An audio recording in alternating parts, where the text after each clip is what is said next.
Today I'm going to be showing you how I shade my drawings, because I can.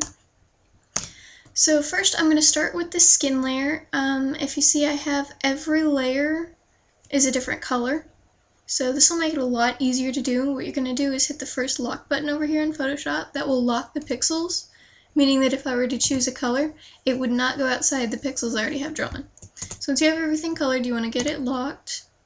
Then what you're going to do for the skin is pick a color that's either pinker, golder, or a different, not just a different shade, but a completely different hue.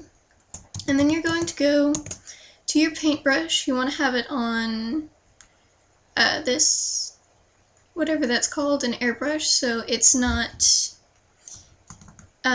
going to be a solid color. And then I like to zoom in so I can see what I'm doing. My light source is going to be in the upper left. So I would shade to the right of his nose, and that's too pink, so I'm going to undo that and work with a golder tone. And so pretty much everything away from the light source would be shaded, and the farther away, the more it's going to be shaded, obviously. And don't worry, it won't be this dark when I'm done with it. It looks like I have some stuff that I need to add color to on this layer because I apparently didn't color it all. So I'm going to color that and then go back to my shading. Oops. You have to unlock it first.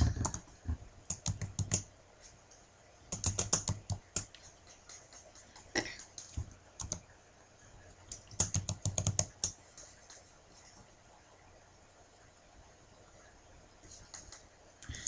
Okay.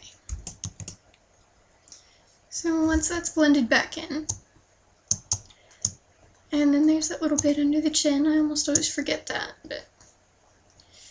And see, it's not doing the eyes because the eyes are on a level above this. So this isn't the best painted picture because I just used the brush. I didn't go in and fill color or anything, so the lines are kind of sloppy, but it'll look fine when I get it zoomed out. So this is kind of a dark shade, so we're going to take our paintbrush, make sure it's on airbrush, and airbrush the skin color back in around it.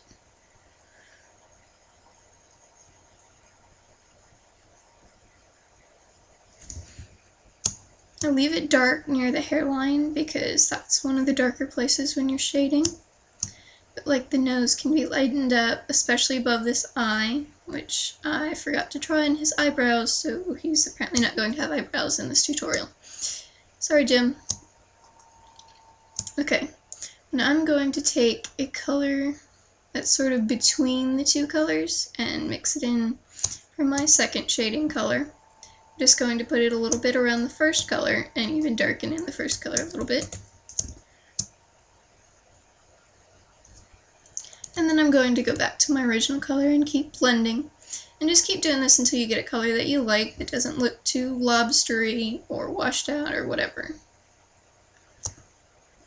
Okay, so his face is done. We're going to go back to that first shading color that we had and do the underside of his neck. Now, I'm going to use a smaller brush size so I can get in everywhere. And the neck will be shaded all the way across because you have the chin, but it will be deeper on the side where the shading is. And I'm going to make that a little bit darker. Continue shading.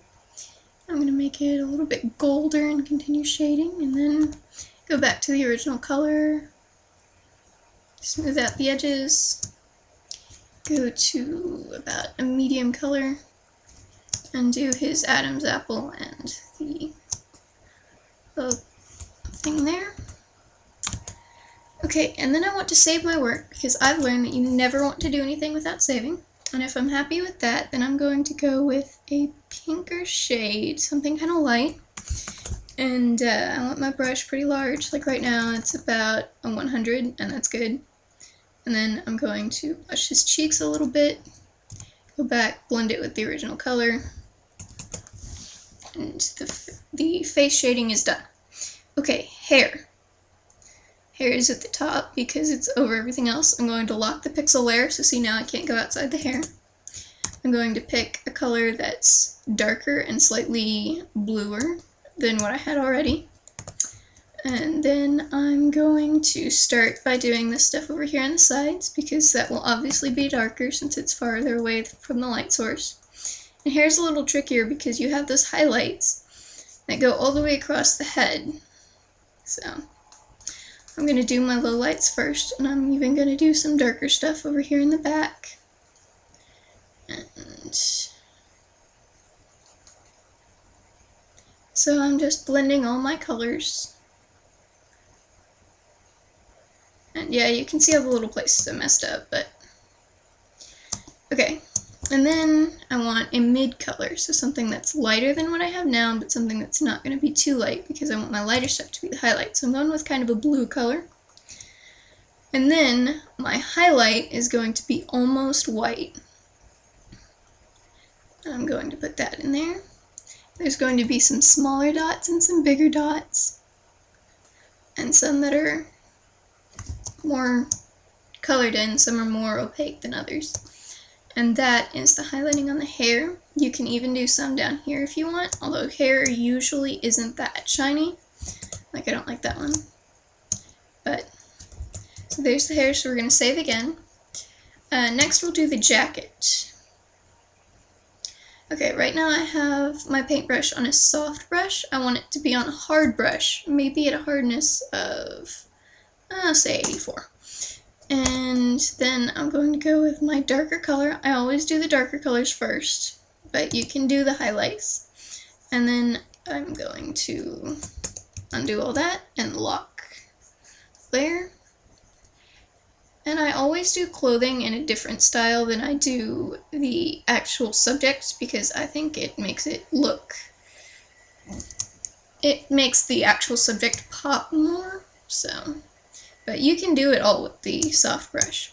And then I'm going to choose a pretty dark color for the edges here, which I'm just going to go around the edges of this, do the back a little bit, edges of the collar. And then something that's maybe a little bit purpler. And then the highlights of the jacket, which are all this sort of grayish. And then I'm going to do some blue ones as well. Some more blue highlights. And if I look at this jacket and like it, then I'll say it's done. Okay, the shirt is pretty simple. I'm going to lock that layer as well. And I can probably use the same blue for some of it. Yeah. And I don't like having all the shading on the neck because it makes it less focused on the character. And then I'm going to do some gray shading over here on the sides. Again, keeping it away from the neck mostly. And then blend the white back in. And the shirt is done. So now the only thing left are the eyes, and the eyes are one of the most important parts because they give the expression to the character, they give it light, and it looks creepy if they're all dead-eyed. Okay, so I have some blue shading which somehow got on there, but I don't know what layer it's on. There, okay.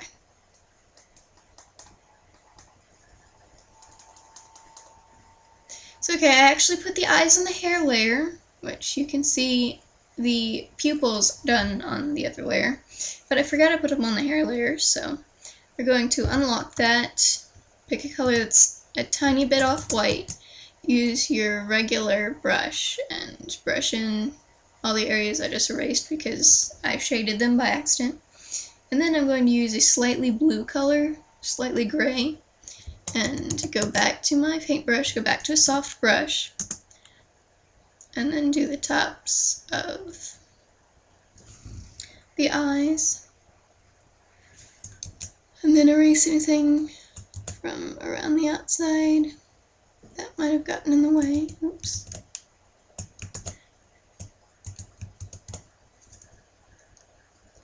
And I'm gonna just fix that little mistake I made there. We're done.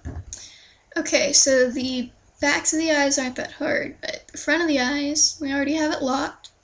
So I chose a dark gray for the pupil, and I'm going to make the shadow on that pupil even darker. So I want a really small paintbrush, so that I can get in there and get all the details. And then for the eye part, I want something darker, but not gray. Something more like blue. And a little bit larger brush.